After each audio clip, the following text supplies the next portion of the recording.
Hey everyone, this is Josh from Visto for another episode of Talent Tips. I am here with Paul Salazar. Paul, thanks so much for coming on the show today. Yeah, thanks, Josh. Thanks for having me. Can you start, Paul, by just telling us a little bit more about yourself and what you're working on these days? Yeah, for sure. So for me, I hate to say it, but I'm going on year 15 living in the talent space. Spent the early part of my career really as a headhunter, a good old proper headhunter. I did that for a lot of years, had a team. We did a lot of work across a lot of different sectors of industry here in Canada and abroad. And then after a short stint in Central America that failed miserably, I'm not going to lie, coming back to Canada, I really had this inkling for all things immigration. And for me, that world, it all really culminated when I really got involved in tech and specifically early stage tech and the demand and the challenges and just the need for talent. It always pointed abroad. And after a number of years, I just felt like the challenges working through immigration processes, I just felt like there was a better way. So at one point in my career, I actually took it upon myself to get my own designation to practice immigration law, and that's what brings me here today. So I play in this world of talent, HR, immigration, and really focused on tech, trying to help a lot of earlier stage organizations where, they might be doing it for the first time. They might be in a challenging scenario that they've not encountered before. And I love to be a part of it. I think part of my mission and part of what drives me is that the reward when someone finds that next phase in their life. I mean, it's career. What impacts your life more than the thing you do most hours of your day, but also to be a part of that when you can help someone be here and arrive and become part of the Canadian ecosystem, coming from abroad and coming here to Canada is often, it really is the promised land. So being playing a small part in that for people and their families couldn't be better. So it's a bit addictive. I'm not going to lie to Yeah. you. So No, I totally agree. We're in a very similar field and totally agree. And with that experience in mind, excited to hear your next answer because our favorite question is, can you please share 3 tips for skilled workers and aspiring immigrants on how they could land their first job in Canada? it's a really good You could question. probably And share many, but if you can, we yeah, just need 3.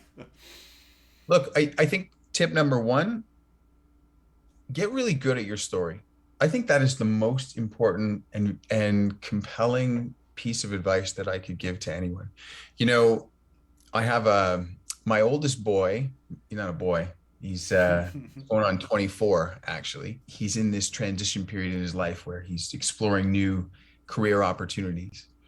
And I've been saying to him recently, the ability for you to tell your story, to make it incredibly compelling, to make it really meaningful, it is the essence of what's going to spark it. It's not going to be the end game. It's not going to be the final piece of work or the one thing that triggers what happens next in your career, but it is the nucleus of where your success will begin. So I say that to everyone. The ability to tell your story has to be at the forefront of that work that you put into this. Because let's face it, here in Canada, we understand that immigration is a pathway for people. It is a pathway for employers to find new, exciting talent. But at the same time, there is an infinite amount of information, and it's almost overwhelming when you think about candidates from different parts of the world and how do I interact and how do I engage and how do I qualify. The ability for a candidate to tell that story, do it really well, make it from there.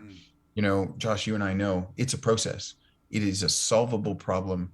It is something that is really viable and manageable. It's that front end, that initial engagement that is super critical. Yeah, that's great advice, and I like the way you put it too, because we're all people, right? Like you said, there are processes, systems, hoops you have to jump through, but at the end of the day, we're all people, and if you can share your story in an effective way, it's a strong way to connect. So that's great advice, Paul. Yeah, can you tell us a little bit about roles maybe you or clients are hiring for that you wanted to promote? Yeah, look, I think for me, some of the things that I've been working on recently, a lot of software development, and I think those, how would I say, those niche areas, a lot of work on AI, a lot of work on data, and a lot of work just pure software. I think that the demands across the software spectrum, whether it's data focus, whether it's AI focus, whether it's just development focused in a specific kind of language or platform, the demands are high. This is Canada. It's strong. This is a country built on small enterprise that continues to scale and grow. So I would say to candidates, don't be a squirrel and just constantly looking for what's the next language that I need to be focused on. Focus on your craft. What is it that you love to do? Every employer will tell you it's I want someone who loves the craft. And I Hmm. think get good at it, get experience with it. And the opportunities to practice that craft here in Canada, they are pretty plentiful. They are pretty plentiful. And there's a lot of different ways and opportunities to interact in that field. You'd be surprised. Absolutely.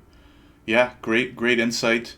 And last question, Paul, is who's one person in the Canadian recruitment, HR people, or talent space that you'd love to give a shout out to and why?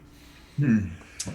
That's a good question. I'm going to send a shout out to a former boss of mine. Her name is April Clark. I brought her into the team at Skywatch, early stage Canadian company, tech focused, but space industry.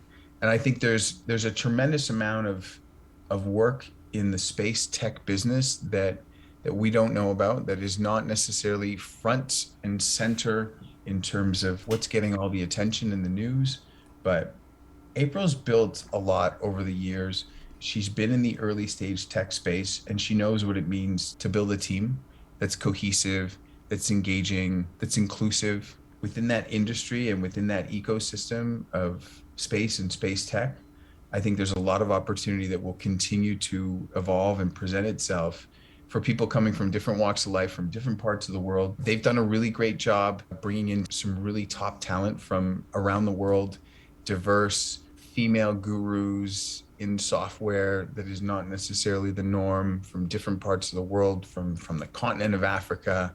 And I think they deserve a shout out because it's not an easy thing to do, but it's going to make a big impact not only in their business but in the lives of those newcomers coming across and coming here.